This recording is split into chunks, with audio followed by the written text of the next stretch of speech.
Alright, Black Friday has begun.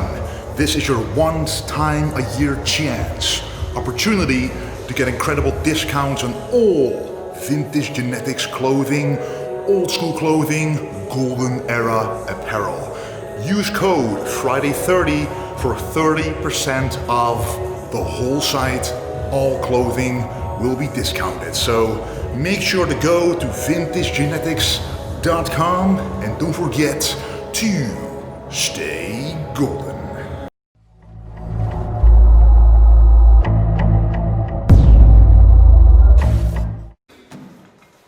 Alright, what's up guys? Welcome to Vintage Genetics, where it of course is all about classic bodybuilding.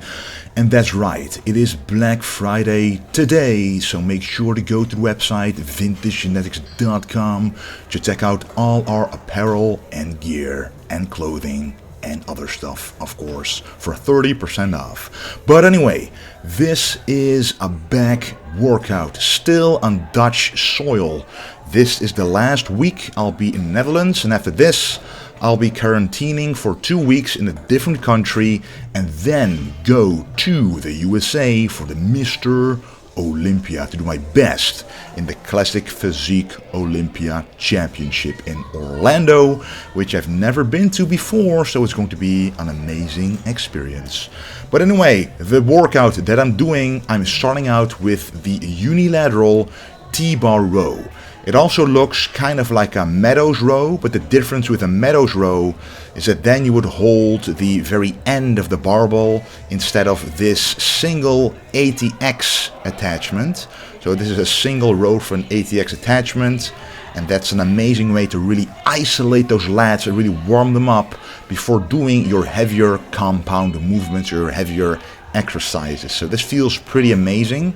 Now you might think I'm standing up quite upright, However, if you look also at the range of motion when I'm going all the way down, the plates would hit the ground if I would stand closer to the ground. So this is the maximum range of motion I can achieve.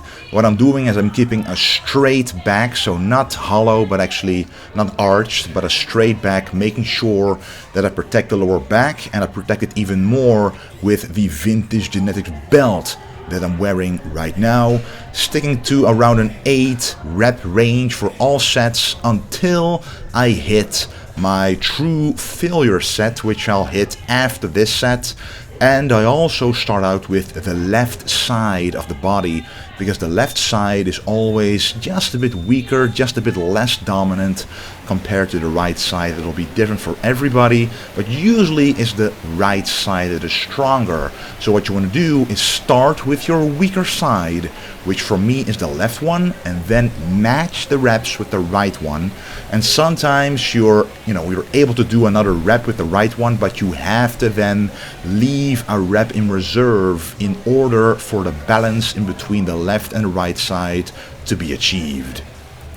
So this is the first working set of this Uni-lateral T-bar row. What you really want to feel is the squeeze in the lats. So the lats you kind of feel on the side of the back, attaching very low to the lower back.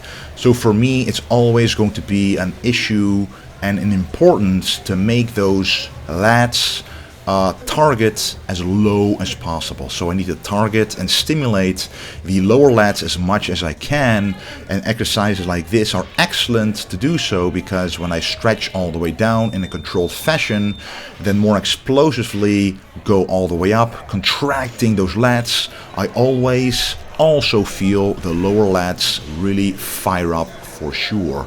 And then set number 6, another set to failure. However, the previous one was a heavier one, 8 reps to failure, and this will be 12 reps to failure. And the lighter the weight is, the big benefit is that you're able to control the weight even more. Less rocking of the body, less momentum, really focus on the muscle itself. So really focus on going down very slowly and controlled, feeling those lats stretch out, and then once you feel that stretch and you're not using any momentum to get back up, And so at the dead point at the very bottom, that's when you explode back up, contracting those lats and those lower lats, making sure that the full range of motion throughout the entire lats is achieved.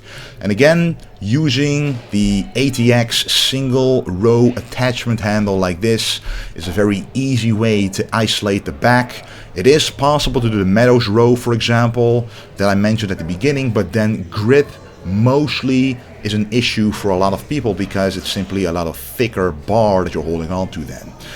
But we are now moving on to the next movement, the narrow grip pull down.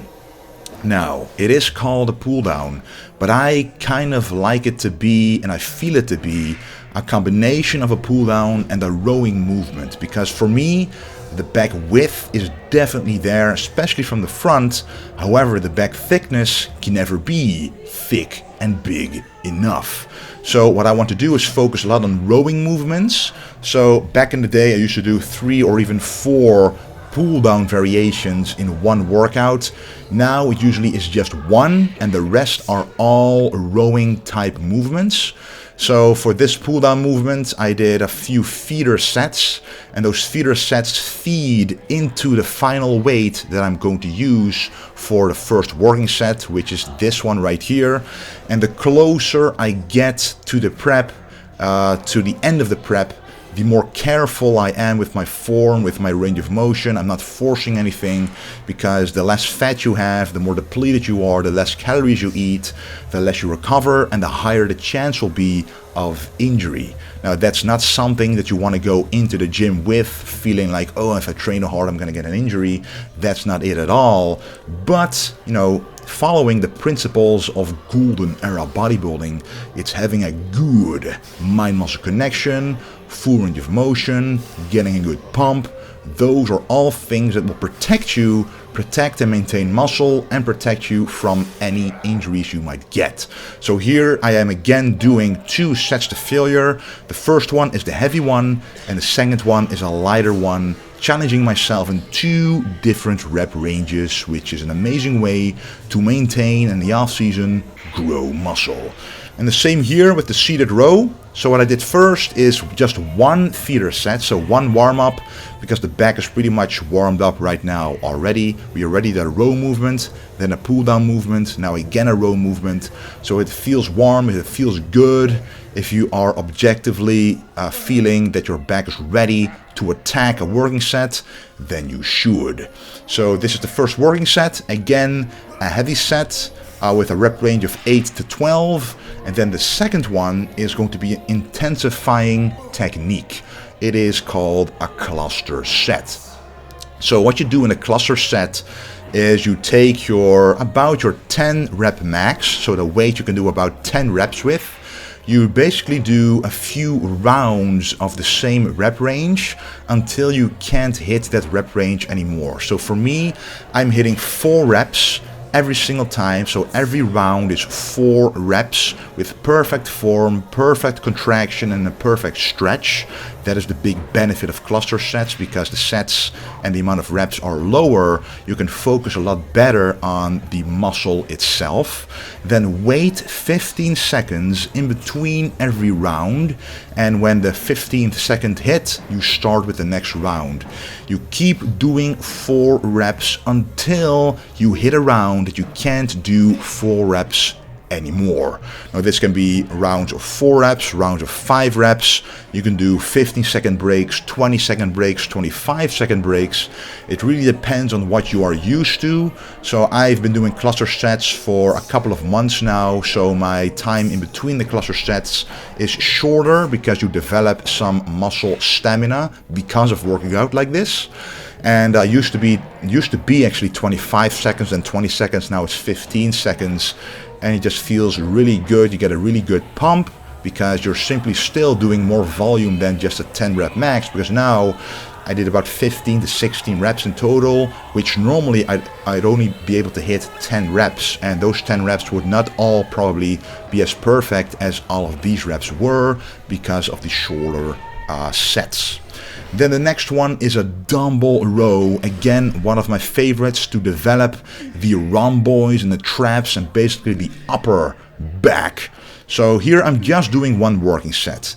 Normally in the off season I do at least 2 working sets for each and every movement, but since I'm deep in prep right now, I don't want to fatigue my body too much to the point where I can't recover for even the next workout. And keep in mind, I have a flight in a few days, and that always wreaks havoc on your body as well. So what you don't want to do is go way too heavy and then not be able to recover and feel terrible to have to adjust to the jet lag and your body isn't recovered, etc. So that's not what you want anyway, and it also prevents, again, injury, which is the nightmare of every single bodybuilder. So the next movement is the seated face pull. This is a movement that's very good for the rear delts, but also for the traps. So what I like to do here is really focus on the stretch. So I stretch out the traps and the rear delts.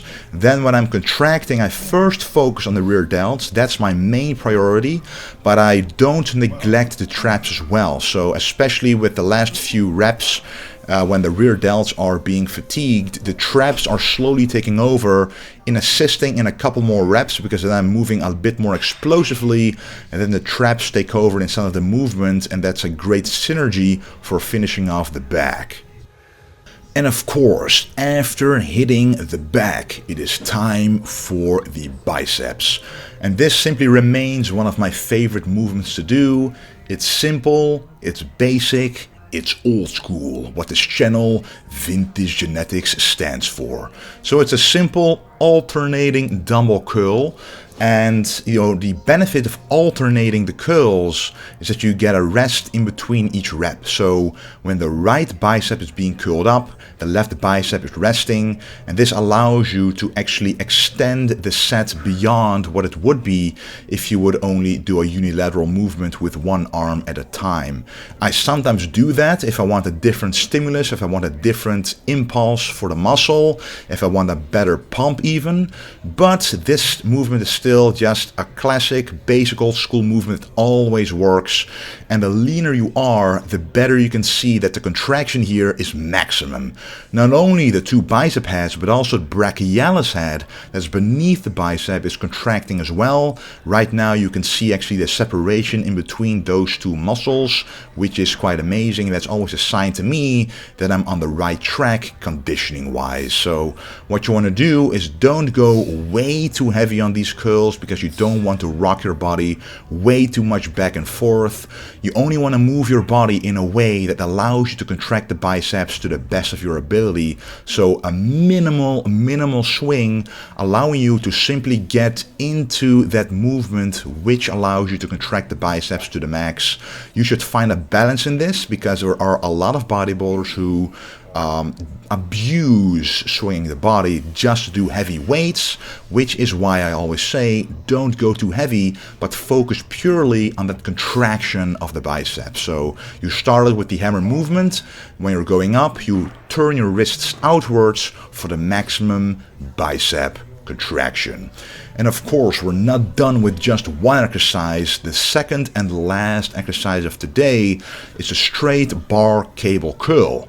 Now I love this because the first one we did was a free weight movement, which means the tension at the very bottom wasn't there. So at the top it's very much there, but at the bottom it really isn't there as much.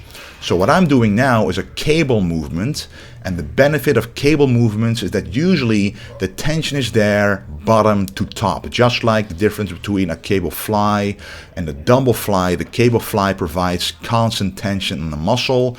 Here there's constant tension as well. So what you don't want to do is go all the way down for the sake of going all the way down and overstretching the bicep for no reason.